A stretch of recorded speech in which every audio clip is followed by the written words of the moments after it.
Hello, I'm Danny the guide, and I am a tour guide of London. I'm a qualified Blue Badge guide and a qualified City of London guide. But I have no tourists, so I wanted to know, will you be my tourists, and are you ready for today's London's Snippets of History?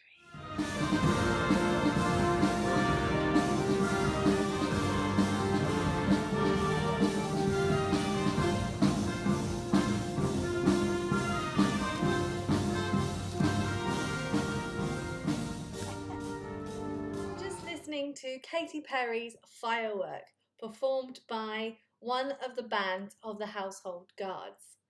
The Household Division are part of the Changing of the Guard ceremony, which takes place every other day in the Buckingham Palace area. And I thought, because we can't actually get outside and do it, I'm going to tell you a little bit about what you need to know, and then I'll let you come to London and find the perfect guide. Maybe it's me, Danny the guide, but if it isn't, at least you'll have some grounding so you can ask them all the tricky questions that you've been dying to ask. Let's start at the beginning. What is the Changing the Guard? Well, the Changing the Guard is a symbolic ceremony whereby two regiments of the Household Division will change duties. It's a symbolic ceremony that has been going on in its current format for over 350 years, since 1660. Duties are performed by the Household Division. There are 7 regiments in this division that guard Her Majesty Queen Elizabeth II's property in London and in Windsor. They also perform duties in big state occasions and parades as well. Within the 7 regiments that guard Her Majesty's palaces, you have the Life Guards, who distinctively wear the red jackets and have white plumes in their helmets. You also have the Blues and Royals, which you can see are different because they wear blue jackets and have red plumes in their helmets. They alternate days of protecting Horse Guards Parade, which is the official entrance to Buckingham Palace and St James's Palace. On a day-to-day basis, the royal family don't enter through Horse Guards Parade, but they now come through Admiralty Arch, down the Mall, which is the red ceremonial road that leads to the Queen Victoria Memorial outside Buckingham Palace. Please do not be fooled by the appearance of what seems like fancy dress. These are genuine army ceremonial uniforms, and the guards are all part of the British Army. They only wear these uniforms when they're carrying out ceremonial duties. You can see the red scarlet tunics for the infantry, which they wear during the summer months, and the grey long jackets when they are in the winter months. But there is one commonality throughout the infantry division that you will notice: the bearskin hats. Here's a story for you. You might be wondering, why do the British Army wear these big, scary, fluffy hats? Well, it comes from the Battle of Waterloo, when Britain are in the final standoff with France under the Emperor Napoleon. On the British side, the Duke of Wellington. Now, the Duke of Wellington really was impressed by the French army. He loved everything French. He spent his time in France. He grew up in a finishing school there. He was proficient in French. But what's interesting is that Napoleon's Imperial Guard were the original wearers of these fluffy hats.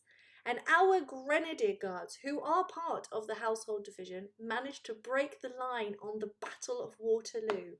And as a trophy of war, they took the hats back with them. These hats have now become one of the defining images of national identity in Britain and London's Buckingham Palace area. But I want you to imagine that these were the uniforms that was generally used in battle in the 19th century, that of the 1800s. And so, given that they all look very similar from behind, it would have been difficult to tell which regiment was which. This is when a plume system was developed. Now, looking at this picture, you'll be able to see 5 regiments, and each one of them on the side of the hats has an upside down triangle representing a plume.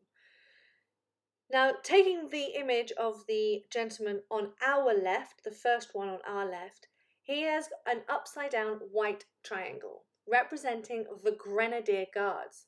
They are also the senior guards in the household infantry, which is why if you look at the buttons running down the tunics, they go in the spacings of 1.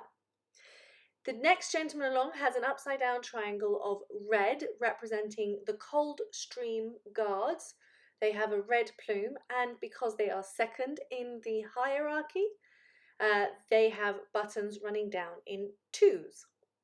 The third fellow along in the centre is from the Scots Guards. They do not have a plume because they were always in the middle of the lineup. The next gentleman along, fourth from the left, with an upside down blue triangle representing the blue plume, is the Irish Guards. They are the 4th in seniority and therefore have 4 buttons running down their tunics. And then you have the Welsh Guards, with the upside down triangle of white, green, white, and because they are 5th in seniority, they have buttons in groups of 5 running down their tunic. In the guard change ceremony on the forecourt of Buckingham Palace, the guards will predominantly just stare at each other, as the first relief of new guards will be sent off to change over with the old guards who are still on their sentry boxes. The action of the guard change is really best seen following the troop movements from post to post, and yes, that is best done with a tour guide. But I can't share everything with you online because otherwise I will be putting myself and my fellow colleagues out of a job.